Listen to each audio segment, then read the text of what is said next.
Number 10, to be a better man. To be a better man 2016 की romantic comedy Chinese TV series थी जिसकी कुल किस्तें Hindi dubbed में 42 हैं।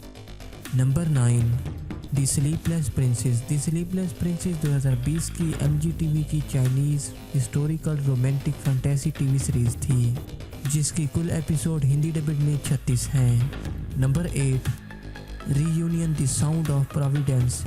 Reunion the sound of providence 2020 की adventure mystery horror fantasy Chinese TV series थी जिसकी कुल एपिसोड हिंदी डबिड में 25 हैं। Number 7, the long ballet. The long ballet 2021 की historical war action Chinese TV series थी जिसकी कुल एपिसोड हिंदी डबिड में 49 हैं।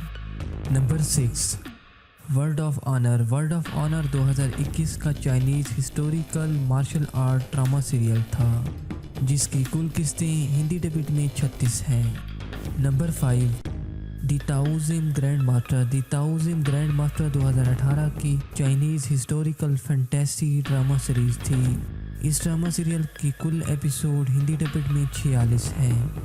Number 4, put your head on my shoulder. Put your head on my shoulder 2019 की most famous rom com Chinese TV series थी जिसकी number of episode Hindi dubbed में 24 हैं।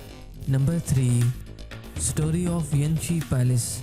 स्टोरी ऑफ यंशी पैलेस 2018 की historical fiction Chinese TV series थी जिसकी कुल किस्तें हिंदी डबिड में 70 हैं।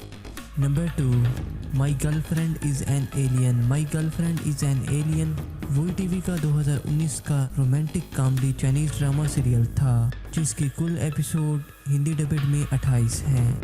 नंबर 1, दी अनटेम्ड। दी अनटेम्ड 2019 का Tencent वीडियो का most viewed Chinese traditional fantasy drama serial था जिसकी कुल किस्तें 50 हैं जबकि इन तमाम ड्रामास को आप कैट मूवीज़ HD और MX प्लेयर पर उर्दू और हिंदी डबिड में वॉच कर सकते हैं।